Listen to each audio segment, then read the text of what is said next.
Finally, ka-coffee, yung pasakit nitong Grab sa kanilang mga driver. Ayan ha, shout out sa mga nakikinig po na Grab driver o kaya may mga kamag-anak kayo na Grab driver. Mukhang mare-refund po sa inyo. Yung mga kinaltas sa inyo ng mga 20% discount para sa senior citizen sa PWD, dapat kasi ang sasagot niyan ang Grab o yung kumpanya, yung ahensya, hindi yung driver. Ang nangyari kasi for the longest time, driver ang sumasagot dyan sa 20% at nabulgar yan. Oy, pasalamat tayo dito. Na-hearing po yan. Nagkaroon po ng hearing dyan sa Senado na pinangunahan po yan ni Senator Raffy Tulfo. Kung hindi pa nag-hearing, hindi mabubulgar yan. Yang modus na yan, ka-coffee. In fairness, maganda yung hearing na yan dahil mismo mga driver, no holds barred kung magsalita kung paano rin nila ginugulangan itong Grab at kung paano sila ginugulangan itong kumpanya. At nabulgar na po yan, finally, at least kahit papano, napag-usapan yan. At ito ang update. December 16, ka-coffee. Ngayon po ay December 17. December 16, naglabas po ang LTFRB. Nagsalita ang LTFRB at nasa balita po yan ng ABS-CBN. At pinapatawag nila itong Grab. At hinihingian nila ito ng paliwanag. Naku po, ang regulasyon natin dyan, dapat kayo yung sumasagot dyan sa 20% discount. Bakit driver ang pinapasagot nyo? Ayan na. LTFRB asks Grab to explain driver cuts on senior citizen, PWD, and student discount. Sa totoo lang, yung ilang mga estudyante, ilang PWD, ilang senior citizen, minsan ayaw na lang nilang i-claim itong discount na yan kasi syempre mahahassle pa sila or ipagtatanggol pa nila, makikipagdebate pa sila, or minsan din naman iba naaawa na lang sa driver kasi imbis na sa Grab ikakaltas siya, napakalaki ng kita niyan, millions of pesos ang kinikita, pinapasalo pa doon sa driver. Laki na nga ng cut nyo dyan ipapasalo nyo pa buti na lang na-discover yung modus na yan. Thank you sa hearing na yan sa Senado na pinangunahan ni Senator Raffy Tulfo. The Land Transportation Franchising and Regulatory Board of LTFRB on Monday, kahapon lang po yan, said it has issued a show cause order to ride-hailing firm Grab Philippines over its supposed violation of the rule on special fare discount. Yari, may show cause order. Biruin mo, kung normal na citizen lang magre-reklamo dyan at hindi aakyat ng Senado yan, kung hindi pinansin ni Senator Raffy Tulfo yan, wala yan hanggang ngayon ganyan pa rin po ang kalakaran. Buti nga, naipatawag yan. Kahit papano na-actionan yan. May show cause order. Magpaliwanag kayo. Bakit yung ginawa yan? Alam mo, si Grab, matatakot si Grab dyan. Matatakot yan kay Senator. Sa totoo lang. Yan ang kagandahan ng hearing In aid of legislation. Totoo naman, in aid of legislation dyan. Pero ang kagandahan dyan, pag hindi nyo inayos yung serbisyo nyo, hindi nyo inayos yung trabaho nyo, sisilipin ang prangkisa mo. Kung matanggalan ng prangkisa si Grab, sa dinami-dami nila dyan, yes, maraming mawawala ng trabaho, pero hindi dapat ganun yung rason. Ayusin ng Grab kasi millions of pesos ang kinikita nila dyan. At kapag tanggalan sila ng prangkisa dyan, tapos sila dyan. Ngayon, maliit na problema lang yan. 20% discount lang yan. Gasino lang yan. Katiting lang yan sa milyones na kinikita ng Grab kada araw. Ibigay nyo na yan. Diba? Huwag nyo nang hintayin na magkaroon pa ng second time na hearing o third time na hearing dyan sa Senado dahil mahahalungkat-halungkat pa yan. Kasi kapag all eyes na dyan sa Grab, not necessarily Grab, yung iba pa pong mga ride-hailing apps, silipin kayo dyan. Pag silipin kayo ng Kongreso, yari kayo dyan. Magsisimula-simula na yan. Remember, may prangkisa kayo dyan. Kaya as early as now, wakasan nyo na yung problema na yan. Tuldukan nyo na yan. Huwag nyo ipasagot sa mga driver yung discount na yan. Kasi imaginein mo. Para kang kumain sa restaurant, let's say kumain ka sa Jollibee, PWD ka o senior citizen, ipapasagot mo doon sa teller. Siya yung sasagot doon sa 20% na dapat Jollibee ang sasagot.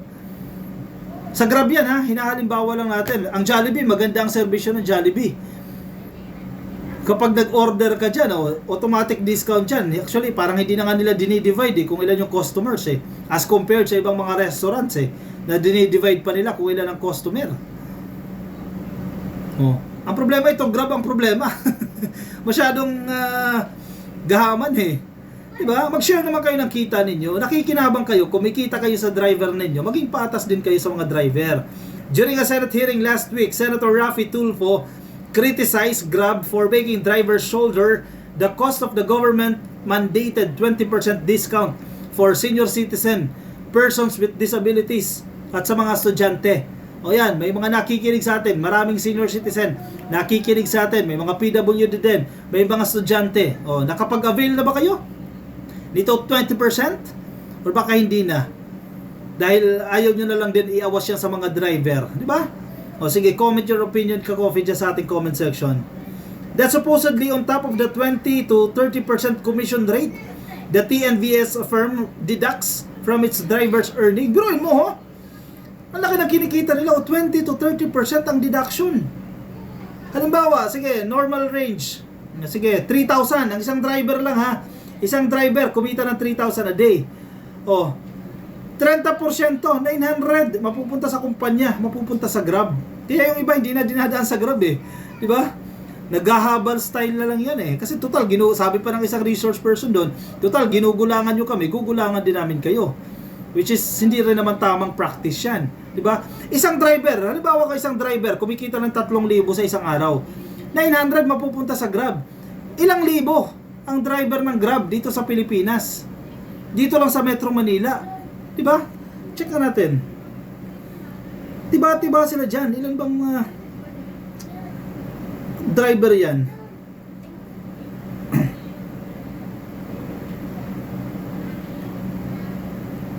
Tiba-tiba si ano dito eh. Si Grab eh.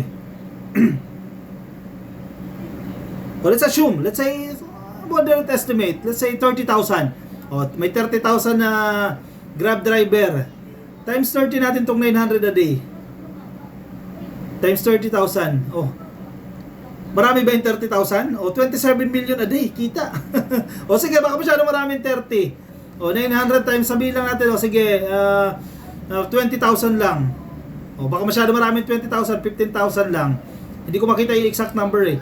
O. 13.5 million. Isang araw lang yan ka-coffee kita, ha? Hindi niyo pa ma-shoulder yung 20% para sa mga PWD, para sa mga senior citizen. Abay, sobra naman kayo dyan. Mabuti na lang nabubulgar kayo dyan. Speaking with ABS-CBN News, Chairperson Teofilo Guadis III pointed out that based on LTFRB Memorandum Circular Number 2015-016A, which was amended in 2017, Transport Network Companies o TNC, gaya po ng Grab, should absorb these costs. Malinaw, oh. May memorandum circular ang LTFRB na dapat kayo yung sumasagot niyan. Sino-shoulder nyo yan. Napakalaki ng kita nyo. Sagutin nyo na yan. Masyadong kapitalista naman ang datingan nyo dyan. One of the conditions for the approval of your franchise is that the 20% discount should be shouldered by the TNC and not by the driver, sabi ng LTFRB. O, sa pool kayo dyan. He said Grab may be made to pay back its drivers or even have its franchise suspended to give the message to everybody that you cannot go around the law. Correct. O, dalawa options. First, i-refund nyo sa driver. Diba? I-refund nyo yan. Yung pinasagot nyo sa driver, for sure may mga numbers kayo dyan. May records kayo dyan. May transaction details kayo dyan. I-refund nyo yan sa driver dahil sa kanila yan. Pangalawa, kung ayaw nyo i-refund yan, tanggalan ng prangkisa. Ayaw natin yan, ka-coffee. Ayaw natin matanggalan ng prangkisa ang Grab dahil maraming mawawalan ng trabaho. Pero ang pinupunto ni Guadis dyan, para mabigyan ng leksyon. Oh, doon tayo sa win-win solution. Bayaran ninyo, i-refund ninyo sa driver dahil kawawa yung driver. Sila yung nagpapakahirap dyan eh. Yes, I do yung platform. Kayo yung nagtatrabaho dyan. Kayo yung gumawa ng application. Pero dapat may pananagutan din kayo sa mga stakeholders ninyo. Normally on the first offense, we just impose a very hefty fine which is probably equivalent or double the amount noong kinuha nila na pera. On the second offense, that would now require a suspension of their franchise for 3 to 6 months, sabi po ni Guadis. Ang sabi ng mga driver, sana agad-agad na ka-coffee na ma-refund yan. Ngayon, bago magpasko sana mai-refund na po yan. Dapat i-refund ng Grab bago magpasko para naman kahit papano yung pahirap na ginawa ng Grab sa mga TNVS driver ay masuklian, sabi ni TNVS President Jun De Leon. Diba? Wala eh. Kayo lang nagpakasasa dyan eh. Kayo lang nag-enjoy eh. Ibalik nyo yung pera na yan. Or else, second hearing. Or else, mabulgar pa yung mga kalokohan ninyo. Siya, sige. I-komento ang inyong opinion, reaction dyan sa ating comment section para mabasa po yan ang iba natin mga ka-coffee. Yung mga nasa Facebook po na nakikinig sa atin, pasuyo na lang ka-coffee, like and follow sa Facebook. Yung mga nasa YouTube, click lang po na subscribe dyan sa baba at hit nyo na rin ka-coffee yung notification icon para kayo din po i-updated sa ating mga bagong upload. Maraming salamat po sa mga sumama at ingat kayo ka-coffee. Nasaan man po kayong panig ng daigdig. Oy, grab! Alog! I-refund nyo yung pera. Or else, yari kayo kay Senator Raffy Tulfo. Di kayo tantanan yan. O siya, paalam po. Bye-bye.